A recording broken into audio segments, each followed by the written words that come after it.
Cook with Deepika में आपका स्वागत है। आज हम बना रहे हैं आंवले की चटपटी कैंडी। तो इसके लिए हमने यहाँ पर आधा किलो आंवले ले लिए है और इसे हमने अच्छे से धो लिया है, पानी को पोंछ लिया है। अब हम इसे स्टीम कर लेंगे। तो हमने गैस पर स्टीमर रख दिया है। तो हमने गैस पर एक पतीला रख दिया है। इसमें हमने 1 से 1.5 कप पानी डाल दिया है और इसे हमने गर्म कर लिया है। पानी हमारा अभी उबल रहा है, आप देख सकते हैं पानी में उबाल आ चुका है। तो हम इसके ऊपर इस तरह की जाली को रख देंगे और इन आंवलों को इसमें डाल देंगे। हमें इन्हें ज़्यादा पकाना नहीं है क्योंकि हमें सिर्फ इनकी कलियां निकालनी है। तो हम इसे 5 से 7 मिनट तक बस स्टीम कर लेंगे।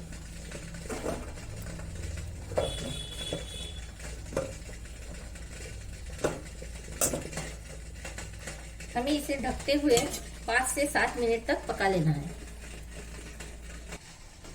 आप देख सकते हैं 7 मिनट हो गए। तो हमने यहाँ 7 मिनट के लिए स्टीम करने के लिए रख दिया था। तो आप देख सकते हैं इसकी इस तरह से कलियां निकल रही है।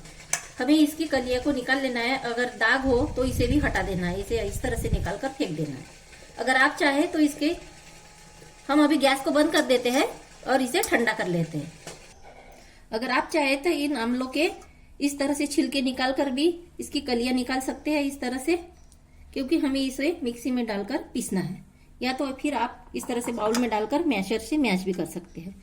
हम इसकी चटपटी कैंडी बना रहे हैं, इसलिए हम इसके छिलके को नहीं उतारेंगे और इसी तरह से सारी कलियों को निकालकर बीज को हटा देंगे और इस तरह से हम ठंडा कर लेंगे और मिक्सी के जार में डालकर पीस लेंगे।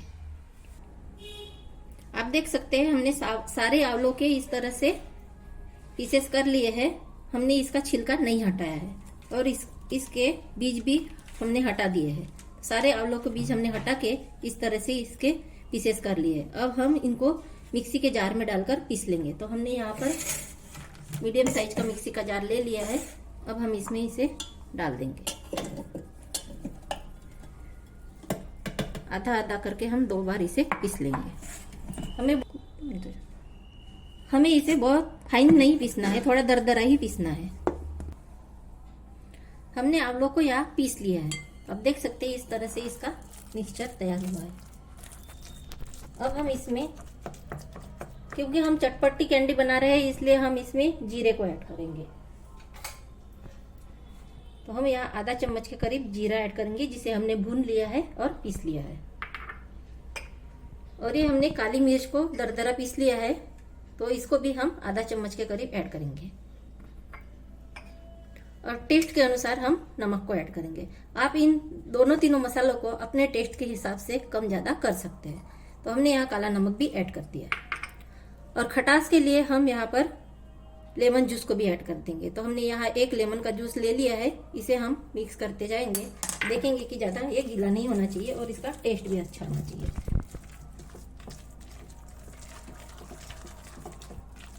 हमने एक लेमन का जूस पूरी तरह से ऐड कर दिया है। तो हम अभी इसे अच्छे से मिला लेंगे और इसकी छोटी छोटी कैंडी बना लेंगे। आप इस कैंडी को धूप में सुखाकर अच्छे से एयरटाइट जार में कांच के भर सकते हैं। और जब भी आप ट्रैवल करते हैं तो आपको अगर वोमिटिंग की शिकायत है तो आप इसकी 2-3 कैंडियां मुंह में डाल दीजिए, तो आपको वोमिटिंग नहीं होगी, आपको रिलीज मिलेगा। तो अब हमने इसे मिक्स कर लिया है। अब हम इसकी छोटी छोटी कैंडी बनाएंगे और धूप में सुखा लेंगे।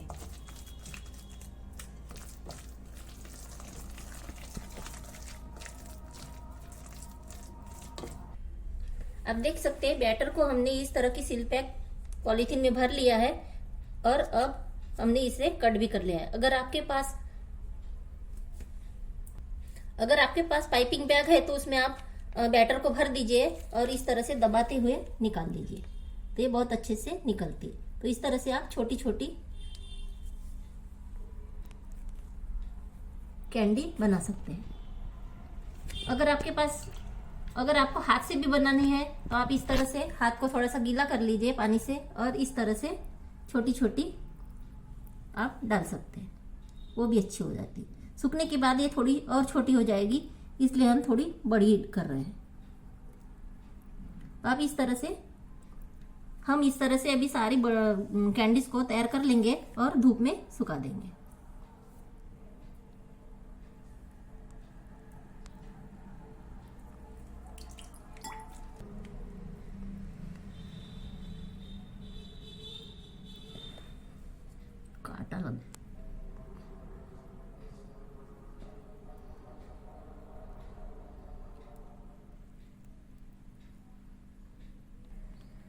आप देख सकते हैं पाइपिंग बैग से इजीली ये छोटी छोटी बन जाएगी।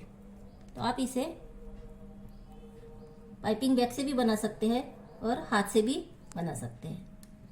तो इस तरह से हम इस सारे बैटर की कैंडी बना लेंगे और धूप में सुखा लेंगे, और सूखने के बाद हम आपसे शेयर करेंगे। आप भी इस तरह की कैंडी को बनाकर ट्राई कीजिए, बहुत अच्छी लगती है। हमने इन चटपटी कैंडियों को दो से 3 दिन यानी कि 3 दिन हमने सुखा लिया है। तो ये अब धूप में हमने सुखा लिया है, तो आप देख सकते हैं ये अच्छे से सूख चुकी है। आप इसका आवाज भी देख सकते हैं। तो अब इसे साल भर के लिए हम स्टोर करने वाले हैं। तो हमने यहाँ पर एक जार ले लिया है, इसमें हम स्टोर कर देंगे। हमें इनको स्टोर करने के लिए कांच का जार या फिर प्लास्टिक का जार यूज करना है।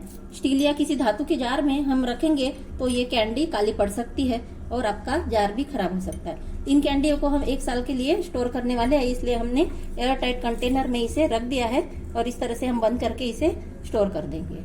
अगर हमारे रेसिपी आपको अच्छे लगते हैं तो लाइक, शेयर और सब्सक्राइब कीजिए कुक विद दीपिका।